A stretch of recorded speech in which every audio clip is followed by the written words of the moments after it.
Je ne suis pas né d'hier. J'ai rencontré des gens et fait des choses inusitées. Vous croyez peut-être que plus rien ne m'étonne? Détrompez-vous.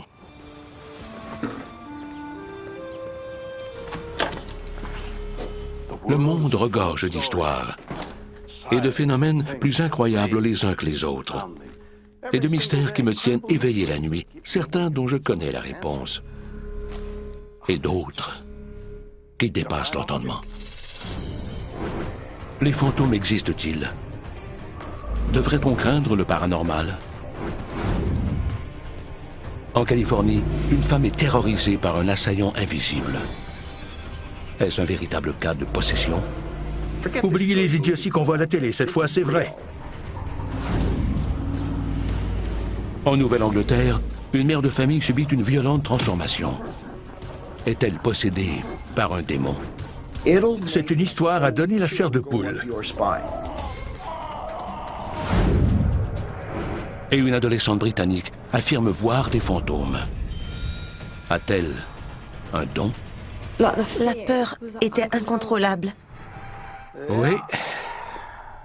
C'est un monde étrange. Et j'adore ça.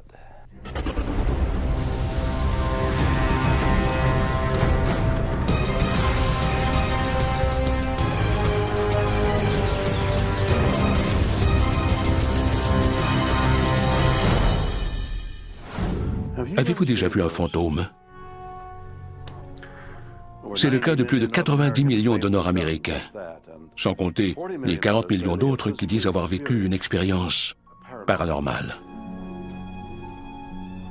La plupart de ces mystères s'expliquent facilement, mais certains, en plus d'être très étranges, sont inexplicables et semblent être l'œuvre du mal. Les fantômes existent-ils? Et que sont-ils au juste? Devrait-on craindre le paranormal? Ou tout cela n'est que... baliverne? Le 8 août 1989, Barry Taff, un enquêteur du paranormal parmi les plus réputés du monde, répond à l'appel d'une femme en détresse de San Pedro, en Californie. Il se rend sur place avec un collègue, le photographe Jeff Whitcraft. Après quelques 5000 cas, je ne m'étonne plus qu'on me fasse déplacer pour rien. Et c'est exactement ce qui se passe la plupart du temps, rien. La femme en détresse est Jackie Hernandez, une mère seule, persuadée que quelqu'un ou quelque chose a fait de sa maison l'enfer sur terre. Elle disait avoir vu apparaître un vieil homme et d'étranges lumières. Elle s'est sentie étouffée quelquefois et des objets se sont jetés sur elle. Ce n'est pas banal. Plus effrayant encore, Jackie dit avoir aperçu à plusieurs reprises le cadavre d'un homme dans le lit de son fils. Intrigués, les chasseurs de fantômes décident d'examiner les lieux.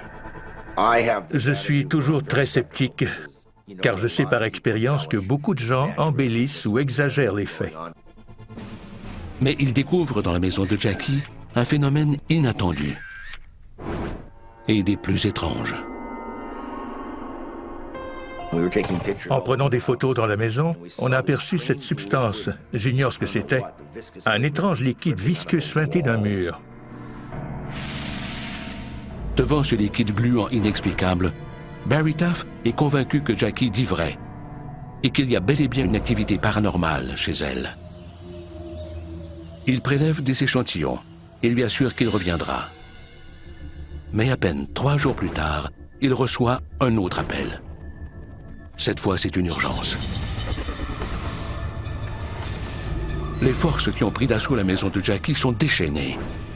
Les attaques physiques sont maintenant si violentes qu'elle craint pour sa vie.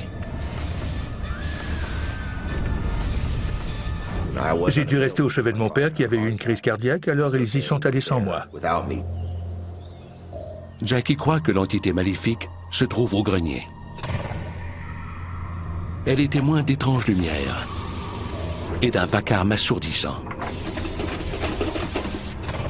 Jeff et Gary décident d'enquêter. Rien ne pouvait les préparer à ce qu'ils allaient découvrir. Gary a entendu un gémissement. Quand il s'est retourné pour voir ce que Jeff faisait, il n'y voyait rien. C'était trop sombre dans le grenier. Malgré la peur, Gary prend quelques photos dans le noir. Celle-ci révèle une image qui les troublera à jamais. On peut y voir Jeff, un gaillard de 1,88 m et près de 100 kg, avec une corde autour du cou, comme s'il était pendu à un chevron. Mais il n'y avait personne d'autre, à part Jeff et Gary. Quand Gary l'a libéré, il avait une marque autour du cou. Il aurait pu mourir. S'il n'y avait personne d'autre, alors qu'est-ce qui a bien pu tenter de le tuer? Comment et pourquoi? Une mystérieuse entité tente de tuer Jeff Whitcraft. Les enquêteurs quittent les lieux pour faire une découverte encore plus effrayante. L'analyse médico-légale révèle enfin la nature de l'étrange matière visqueuse qui suinte les murs. L'analyse a conclu qu'il s'agissait de plasma humain. Il y a décidément de quoi faire de l'insomnie. Oubliez les idioties qu'on voit à la télé, cette fois c'est vrai. Maintenant persuadé d'avoir affaire à une force maléfique meurtrière, il presse Jackie de quitter la maison et de ne jamais y revenir. Que se passe-t-il dans la maison de Jackie Hernandez? Et pourquoi cette violence? L'histoire de Jackie, aussi connue comme la maison hantée de San Pedro, devient l'un des phénomènes paranormaux les plus mystérieux de l'histoire. Mais que s'est-il vraiment passé?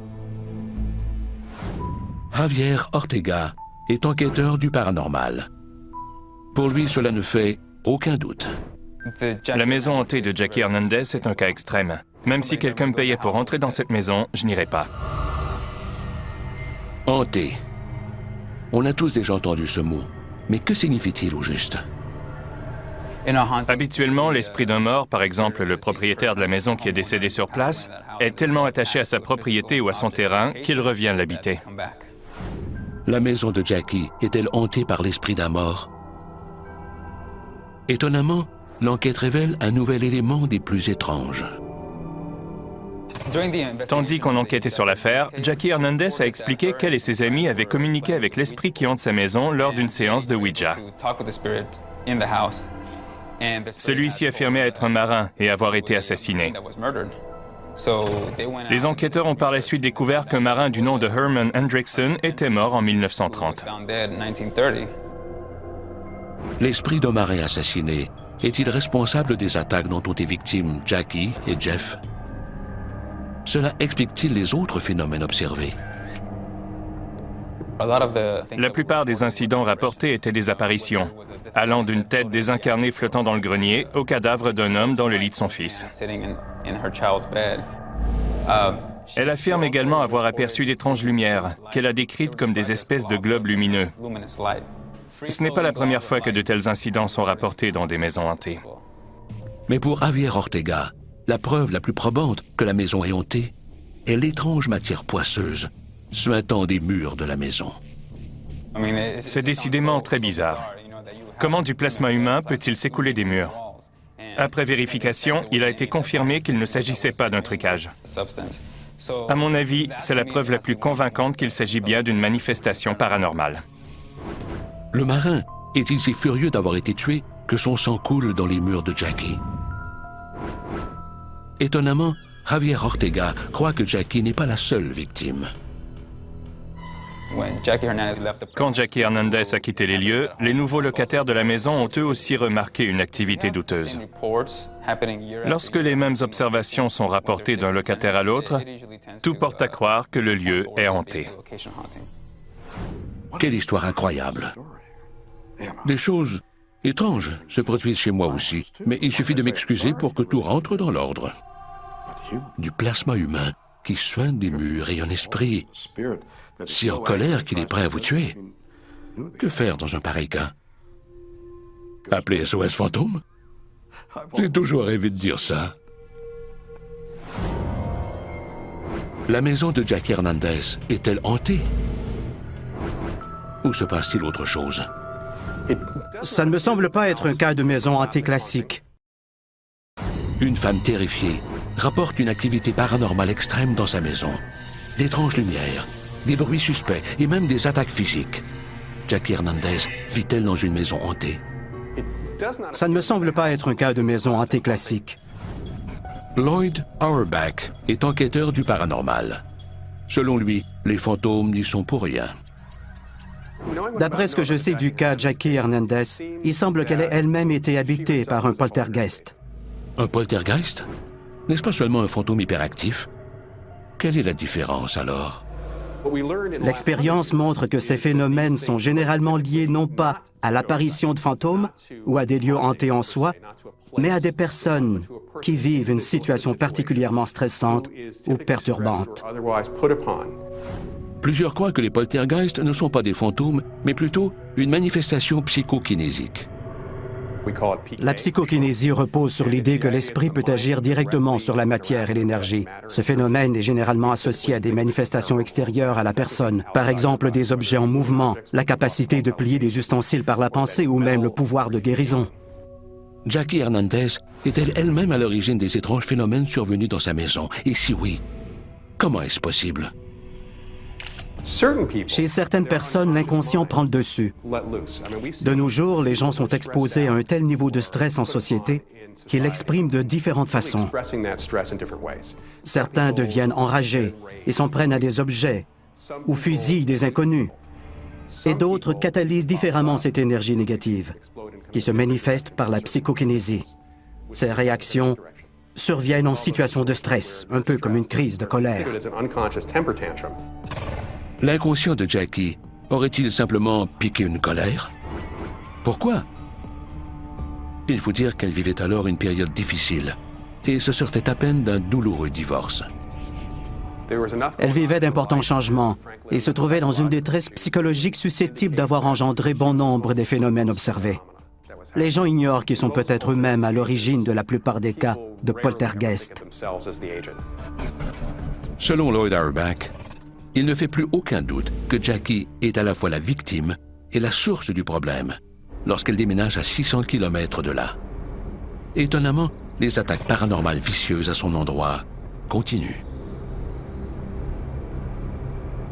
Les victimes de poltergeist qui déménagent ne se débarrassent pas du phénomène car il est en eux et le cas de Jackie ne fait pas exception. Mais si Jackie est son propre poltergeist, comment expliquer que les nouveaux locataires aient aussi observé des incidents paranormaux? Les gens ont pu entendre parler de l'affaire. Ils rentrent chez eux si terrifiés qu'ils commencent à imaginer des choses.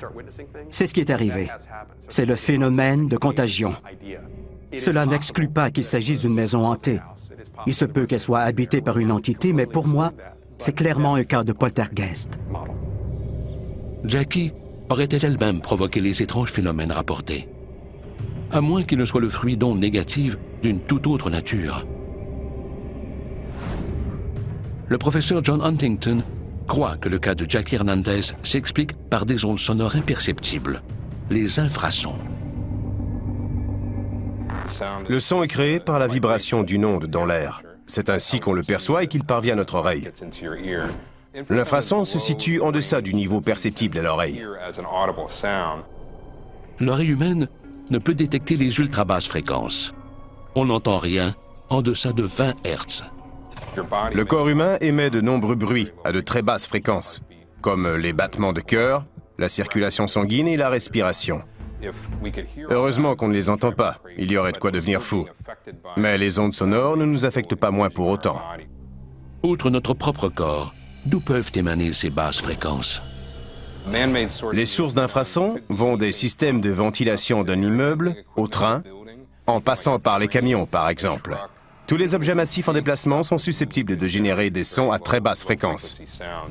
Étonnamment, le professeur Huntington croit que les ondes sonores de basse fréquence pourraient être à l'origine de l'étrange expérience de Jackie Hernandez.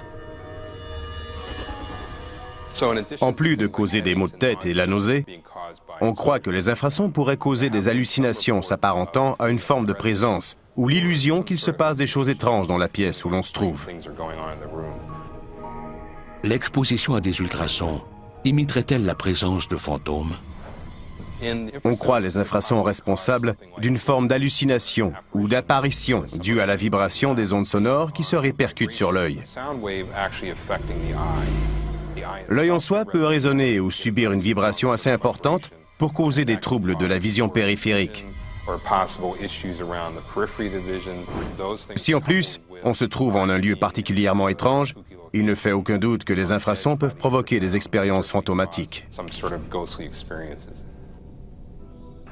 Et si John Huntington disait vrai? Si l'activité paranormale observée à San Pedro avait une explication rationnelle? Comment alors expliquer le plasma suintant des murs? La maison de Jackie était-elle hantée? Ou celle-ci a-t-elle été victime de ses propres démons? Quelle que soit la réponse, cette histoire est décidément bizarre, ou quoi?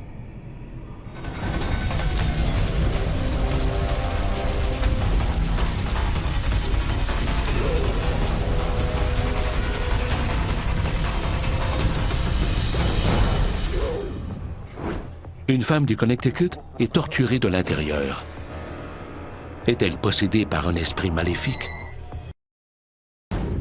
On a tous déjà vécu des expériences soi-disant paranormales, qui ne sont en fait que des incidents inoffensifs, facilement explicables. Qu'est-ce que le paranormal? Existe-t-il vraiment? Le mot en soi a quelque chose d'étrange et d'effrayant. Regardons dans le dictionnaire.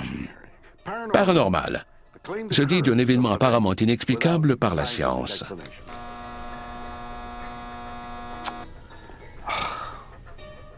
Comme la psychokinésie.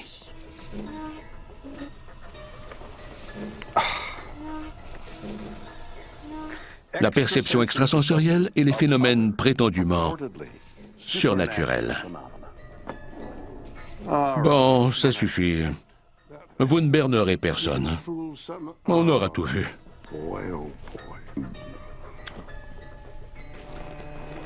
Mais certaines personnes vivent des événements paranormaux qui sont bien réels, et même mortels. Étrange, n'est-ce pas? Le professeur d'histoire John Kerner étudie les rapports d'activité paranormale.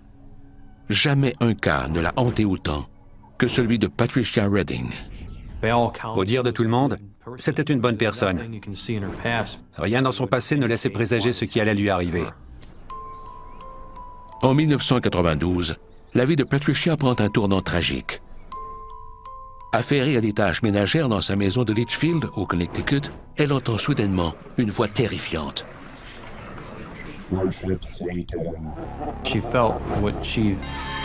Elle a tout à coup senti une présence diabolique. Rien ne pouvait expliquer la présence de cette voix. Patricia tente de chasser la sinistre voix, mais celle-ci persiste, à jamais. C'est le début d'un véritable calvaire.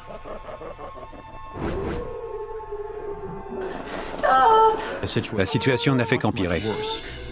Patricia a vécu des circonstances très inhabituelles. Elle s'est retrouvée avec des morsures sur la nuque et des ecchymoses sur le dos, des blessures qu'elle n'aurait pu s'infliger elle-même. Qu'est-ce qui a bien pu provoquer les ecchymoses et les autres blessures de Patricia? Le mystère est aussi étrange qu'effrayant. Accablée et troublée, elle cherche de l'aide. Sa famille l'a conduite auprès d'un médecin de l'hôpital local. Il a éliminé toutes les causes possibles de ses malaises. Faute d'explication médicale, Patricia n'a plus qu'à espérer que ses problèmes disparaîtront d'eux-mêmes. Mais la situation s'est rapidement détériorée. Les attaques sont devenues très violentes. Elle ne comprenait pas ce qui se passait. Encore et encore, la présence apparemment maléfique la projette sur les murs. C'est le genre de choses qui ne serait jamais arrivé à Pat Redding en situation normale. Elle n'était plus elle-même, c'était quelqu'un d'autre. Craignant pour sa sécurité, Patricia n'envisage plus qu'une solution. C'est alors que l'Église catholique s'est mise de la partie. L'évêque de Patricia prend ces allégations très au sérieux. Après l'avoir examinée, il arrive à une conclusion pour le moins étonnante. Il en a déduit qu'elle était possédée. Les démons aiment s'en prendre à des gens bien. Il n'y a qu'une solution. Pratiquer un rituel aussi vieux que l'Église. L'évêque décide qu'il faut l'exorciser. Il s'est adressé au démon pour lui demander de se révéler au nom de Jésus-Christ. Le démon refuse d'abord de se montrer. Mais pas pour longtemps.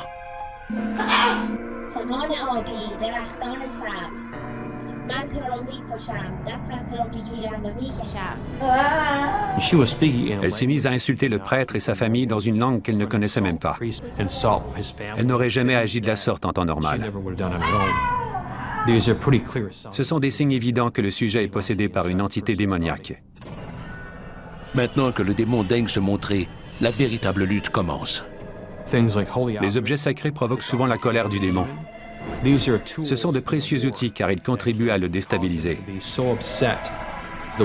Le mot Christ est également un puissant irritant. C'est pourquoi on le répète sans cesse. C'est une guerre d'usure. Après une lutte acharnée des heures durant, l'exorcisme porte ses fruits. Le démon devient si contrarié qu'il lâche prise et quitte le corps pour aller habiter quelqu'un d'autre. À l'issue d'un affrontement exténuant, le démon prend la fuite. Jusqu'à ce qu'il se manifeste de nouveau. Le mal est bien réel et il s'acharne parfois sur certaines personnes. Malheureusement, Patricia est à court de temps. Après 16 exorcismes, elle décède en 2005 d'un cancer que l'on croit attribuable à ces démons. Étonnamment, le cas de Patricia n'est pas unique. En effet, quelques 15 000 exorcismes seraient pratiqués chaque année. Le mal peut-il vraiment nous habiter? La possession démoniaque s'explique-t-elle autrement? Christopher Rosick est psychologue. Il croit savoir exactement ce qui est arrivé à Patricia Redding. Du point de vue de la religion, j'imagine qu'on pourrait y voir un cas de possession. Mais comme psychologue, je crois qu'il s'agit plutôt d'un trouble dissociatif de l'identité. Mieux connu comme le dédoublement de la personnalité, le trouble dissociatif de l'identité survient lorsque deux personnalités ou plus cohabitent chez une même personne. Il se développe parfois chez un enfant qui est maltraité, ce qui entraîne une rupture psychologique. Une personnalité montre un visage heureux, tandis que l'autre porte la souffrance et la honte en secret. La première personnalité ignore la présence de la seconde. Les gens perçoivent des voix et d'autres signes, mais ils ne savent pas d'où ils viennent. Les voix démoniaques que Patricia entendait étaient-elles les cris d'une deuxième personnalité torturée? Sa deuxième personnalité lui voulait-elle du mal? Une de mes patientes a déjà fini au fond d'une tombe avec une lame à la main. Elle s'était tranché un bras. Un alter ego autodestructeur serait-il responsable des blessures de Patricia? Comment la psychologie explique-t-elle le pouvoir de l'exorcisme? Le rituel ne sert qu'à réconcilier les deux identités distinctes qui cohabitaient dans leur hôte à l'insu de celui-ci. Ils n'entendent plus les voix. Mais mon expérience avec certains patients montre que les voix finissent par revenir. Tôt ou tard. Je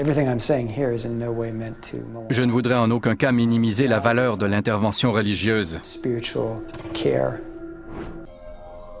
Mais la psychologie apporte des éléments de réponse qui devraient être pris en compte.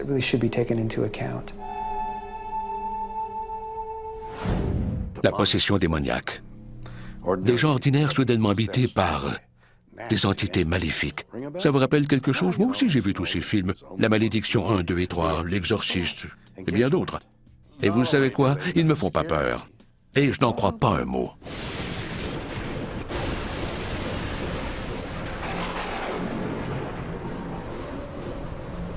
Vous n'allez quand même pas croire que le diable se met de la partie chaque fois qu'une situation devient orageuse. Ou bien qu'une tête fait un tour sur elle-même. Ou que quelqu'un se met à parler dans une langue étrangère.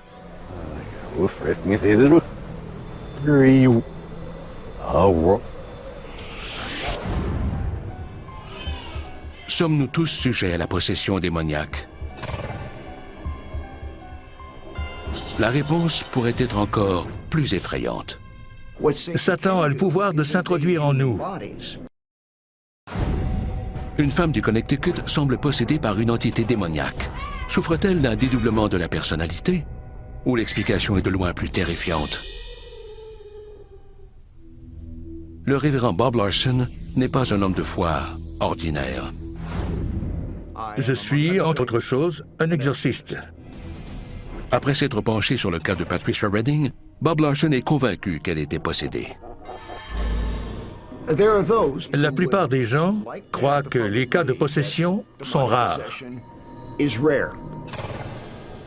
Mais c'est tout le contraire. Et cela a de quoi glacer le sang. Les démons sont-ils omniprésents? Tentent-ils de s'introduire dans le corps d'innocents humains? La Bible nous enseigne que quand Satan a été exclu du paradis, le tiers des anges impliqués dans l'insurrection ont été déchus avec lui. Selon le livre de l'Apocalypse, lorsque Satan perdit la bataille contre Dieu, lui et ses suppôts ont été chassés de la terre et condamnés à errer dans le monde des esprits. Satan est un être spirituel invisible. Il ne peut pas appuyer sur la détente d'une arme, mais il peut s'introduire dans un corps humain pour en faire un instrument du mal. Bob Larson croit qu'il est clairement question de possession dans les Saintes Écritures. Il croit fermement que Patricia ne souffrait pas d'un dédoublement de la personnalité. J'ai vu de nombreux cas de dédoublement de personnalité. Je connais la différence. Seul le démon peut entretenir une haine aussi profonde de Dieu et des objets de culte. Cela relève de bien plus que d'une psychose. Voilà comment on reconnaît les personnes possédées. Selon Bob Larson, un élément prouve hors de tout doute la présence du démon. Pat Redding a apparemment parlé dans une langue inconnue. J'ai vu des milliers de cas semblables. J'ai déjà vu une femme parler chinois une fois. J'ai également été témoin d'un autre cas fascinant où le sujet s'est mis à parler une langue étrange. Seul un professeur titulaire d'un doctorat en langue sémitique ancienne a été en mesure de décoder le message. L'usage de ces langues anciennes, voire oubliées, prouve-t-il que Satan mène une guerre sans fin en s'appropriant des corps humains?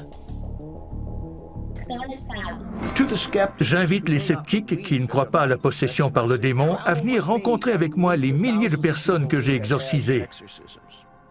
L'exorcisme leur a rendu leur sourire et leur joie de vivre. Jamais elles n'auraient cru une telle libération possible un jour. C'est pourquoi je pratique des exorcismes. Les exorcismes prouvent-ils avec certitude la présence d'esprits maléfiques sur Terre? Les prétendus cas de possession sont-ils en réalité des cas de maladie mentale méconnue? À moins qu'il s'agisse d'une invention pure et simple. Quelle que soit la vérité, tout ça est décidément très bizarre, ou quoi?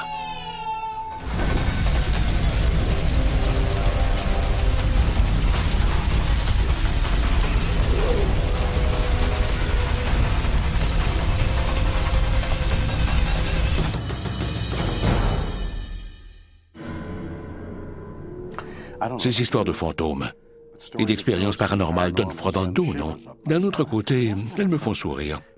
Pourquoi les esprits et les fantômes sont-ils toujours maléfiques? Il n'y aurait donc aucun esprit bienveillant là-haut? J'espère que oui. Croyez-le ou non, certaines personnes aiment s'entourer de fantômes et peuvent même communiquer avec eux. Comment? Grâce à un don.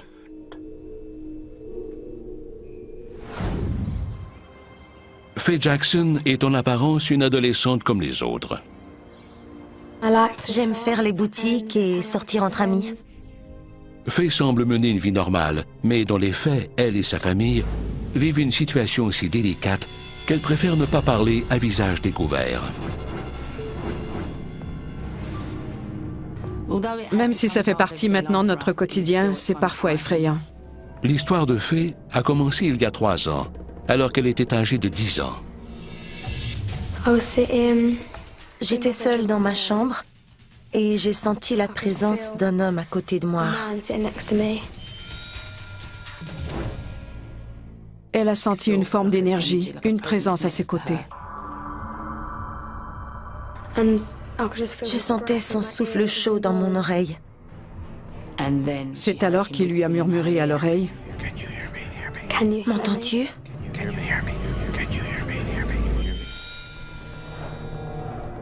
Faye accourt vers sa mère.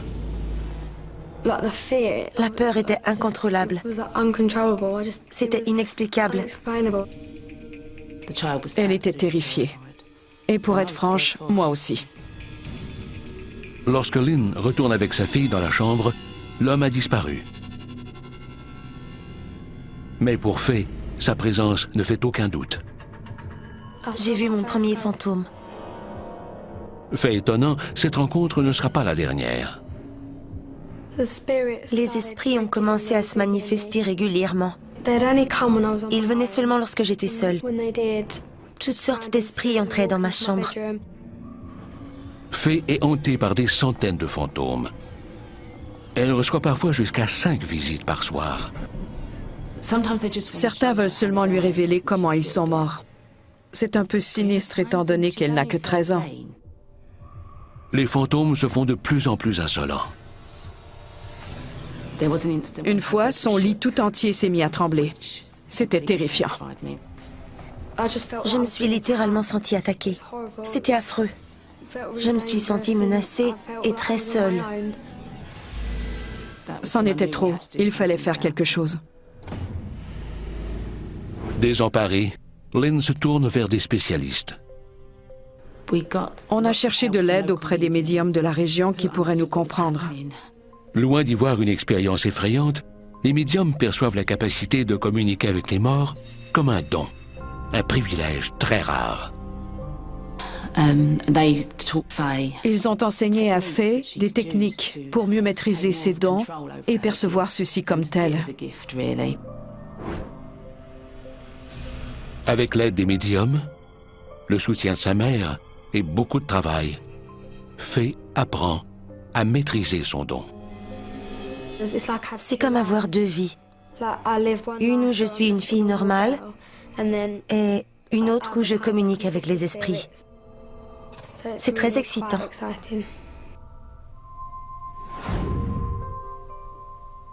Je vois des morts. Une autre réplique que j'ai toujours voulu dire, mais ce n'est pas vraiment le cas, du moins pas quand je suis sobre. Étonnamment, c'est peut-être parce que je suis un adulte. Faye n'est pas seule dans son cas. Des millions d'autres enfants voient eux aussi des morts. Comment?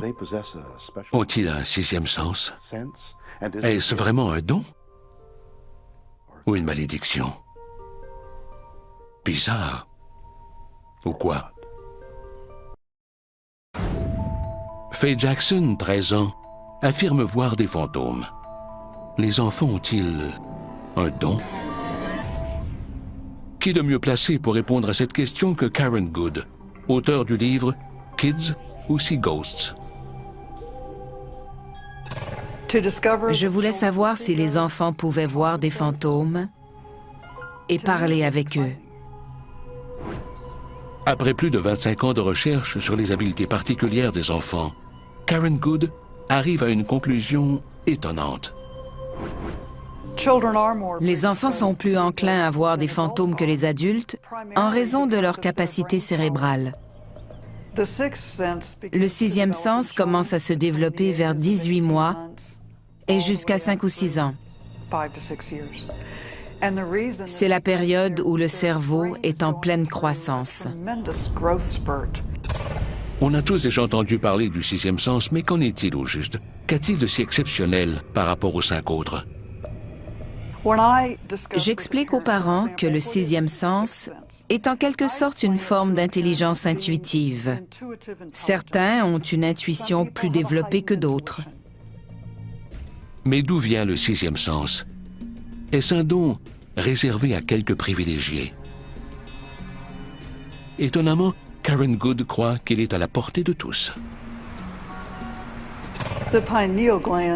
L'épiphyse, située dans le cerveau, régule l'effet de la lumière sur l'organisme. Je crois qu'elle est la clé du 6e sens. Si on a tous la possibilité de développer notre sixième sens, pourquoi alors si peu d'enfants continuent d'exercer ce don une fois adultes?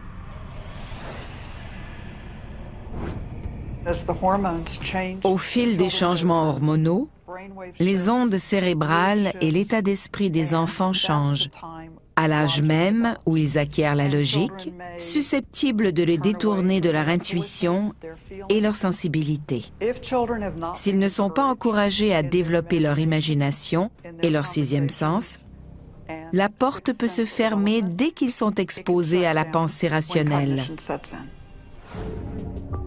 Les enfants acquièrent-ils le sixième sens pendant leur croissance? Devrait-on encourager ceux qui disent voir des fantômes? Les enfants comme Faye ont-ils vraiment un don? Franchement, je ne peux pas dire que j'ai été très impressionné à la lecture de l'article sur Faye. Le voyant Jack Rourke est expert en parapsychologie. Son expérience l'amène à une conclusion nettement plus banale.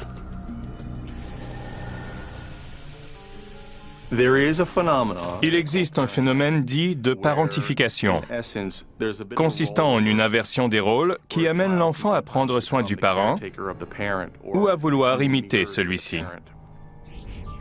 Jack Rourke croit que la parentification peut encourager un enfant à dire qu'il voit des fantômes.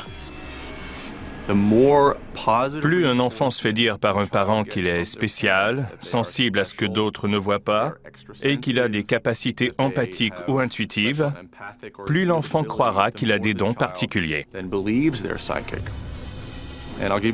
Prenez l'exemple suivant. Un enfant se réveille en pleine nuit à la suite d'un horrible cauchemar où il était pourchassé par des fantômes.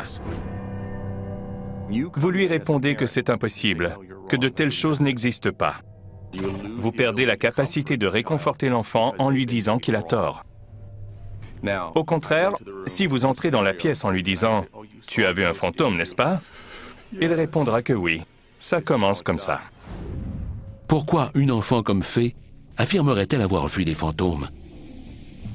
Qu'a-t-elle à y gagner? Le fait pour un enfant de se sentir si spécial lui donne le droit d'éprouver de la compassion pour le parent et d'établir un lien émotionnel avec lui. Ils partagent des activités ayant une fonction psychique. Cette relation unique est gratifiante pour l'enfant. Et pour maintenir cette proximité avec le parent, il doit entretenir cette identité psychique.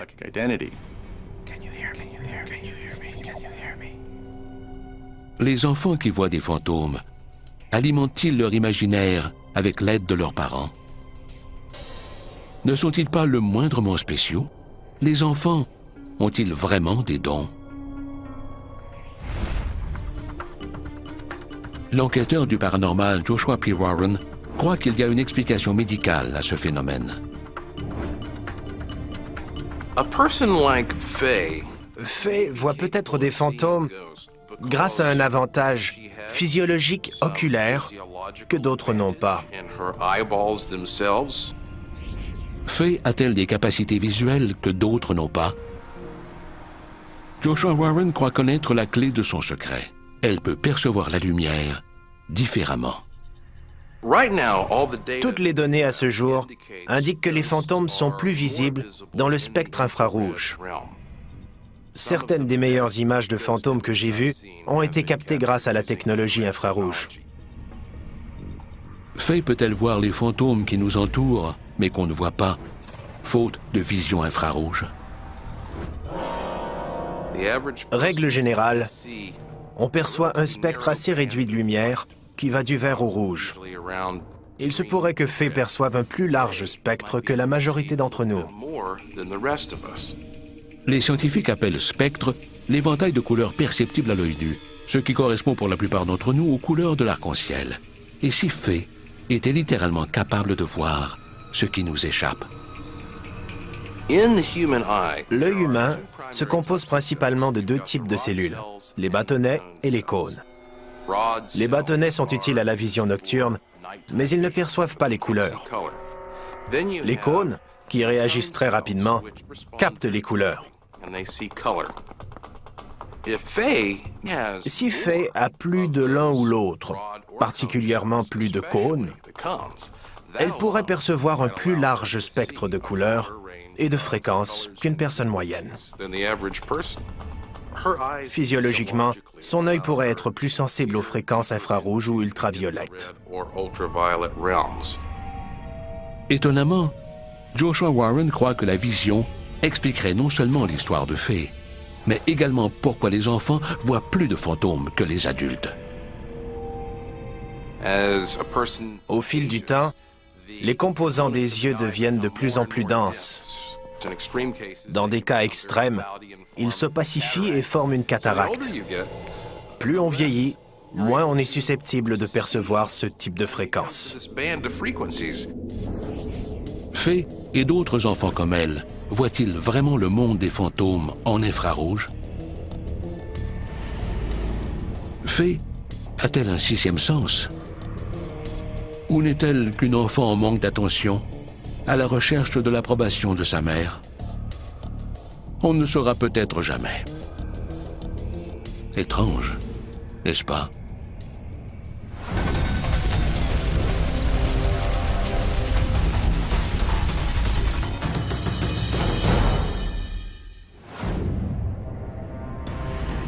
Voilà de fascinantes histoires de fantômes des quatre coins du monde.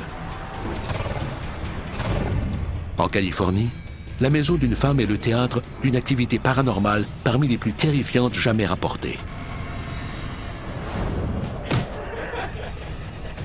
En Nouvelle-Angleterre, une femme est possédée par un esprit si maléfique que même l'Église catholique ne parvient pas à l'en délivrer.